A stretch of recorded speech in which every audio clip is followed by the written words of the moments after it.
ગણતરી, કરકસર, બચત નું નામ જ સ્ત્રી.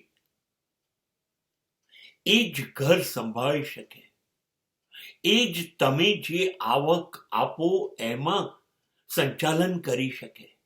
અને છતાં બચત એ એક આશ્ચર્ય છે.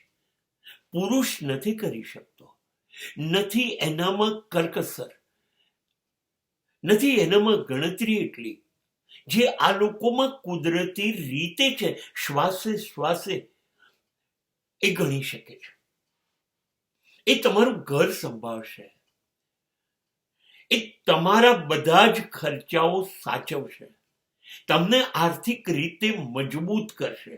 કારણ કે એને પહેલેથી ખબર છે કે આ વસ્તુઓ જોઈશે, આટલી જ જોઈશે. એ જરાય ભૂલ નહીં કરે, એ જરાય બગાડ નહીં કરે, એ સાચવણી કરશે. અને છતાંય કશું ખૂટશે નહીં. બધું સાચવતા સાચવતા, આપણને સાચવતા સાચવતા સમાજમાં આપણી પણ પ્રતિષ્ઠા સાચવશે. સવાલ એ છે, એને તો સાચવતા આવડે છે, આપણે સાચવતા ક્યારે શીખીશું?